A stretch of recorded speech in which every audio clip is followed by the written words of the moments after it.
Kashi news channel, सच है तो बोलेगा।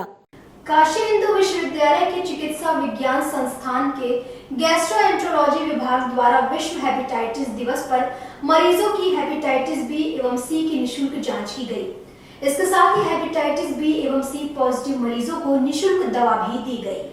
बीएचयू के गैस्ट्रोएंटरोलॉजी विभाग द्वारा विश्व हेपेटाइटिस दिवस के मौके पर मरीजों की हेपेटाइटिस बी एवं सी की निशुल्क जांच की गई। वहीं गैस्ट्रोएंटरोलॉजी विभाग के अंतर्गत संचालित national viral hepatitis control programme पिछले 2 वर्षों से संचालित किया जा रहा है। इसके अंतर्गत निशुल्क जांच एवं वायरल लोड टेस्ट एवं निशुल्क दवा का वितरण किया जाता है। भारत सरकार द्वारा संचालित इस प्रोग्राम का मुख्य उद्देश्य है कि 2030 तक भारत को हेपेटाइटिस से मुक्त करना है। आज हम वर्ल्ड हेपेटाइटिस डे को मना रहे हैं।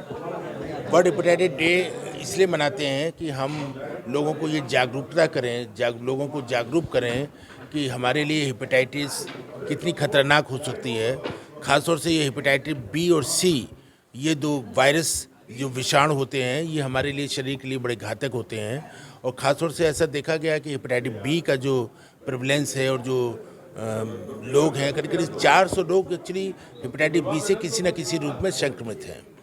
और हमारे हिंदुस्तान में करीब 4 से 5% लोग जो हैं अभी भी हेपेटाइटिस बी से संक्रमित हो रहे हैं। उसकी वजह क्या है कि इससे अगर आप देखें कि कैसे फैलता है ये, तो जैसे कि अगर एक गर्भवती महिला है, वो अपने बेबी को, अगर वो पॉजिटिव है तो वो अपने बेबी को उसको ट्रांसमिट कर सकती है।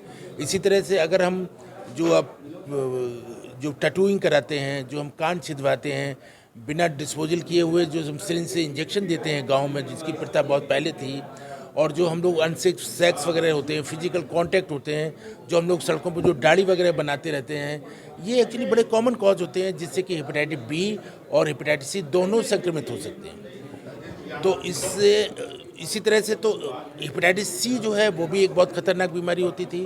करीब 200 मिलियंस लोग वर्ल्ड में इससे अफेक्टेड होते थे, और वो उन लोगों को खास तौर से होती थी जो ड्रग एब्यूज़ लेते थे। इसलिए आपने देखा होगा कि हेपेटाइटिस सी खासतौर से पंजाब में बहुत होता था, क्योंकि हमारे देश में सबसे ज़्यादा जो आईवी ड्रग एब्यूज होता था वो पंजाब में या नॉर्थ इंडियन स्टेट में होता था। तहाँ पे ये हेपेटाइटिस बी और सी ज़्यादा होती थी। वायरल हेपेटाइटिस जो होती है, पर्टिकुलरली हेपेटाइटिस बी, सी या ये जो भी हो, शुरुआत में तो क्या होता है कि पेशेंट को हेपेटाइटिस के लक्षण में, जैसे पेशेंट को हल्का बुखार आएगा, पेशेंट को बॉडी एक होगा, नौजिया होगा, उसको उल्टी जैसा लगेगा, और पेशेंट को पूरी बॉडी में दर्द वगैरह होगा। कुछ ही दिन के बाद आप पाएंगे, 4-5 दिन के बाद, कि पेशेंट को जॉन्डिस हो जाती है, जिसमें कि आंखें पीली हो जाती हैं, पेशाब का रंग पीला होने लगता है, और लीवर उसका बढ़ जाता है, तो कभी कभी वो पेट में दर्द की शिकायत करता है। और जनरली जो होते हैं, जो एक्यूट हेपेटाइटिस पेशेंट होते हैं, वो ज़्यादातर लोग जो है काफ़ी हद तक ठीक हो जाते हैं, केवल छोटे बच्चों को छोड़ के।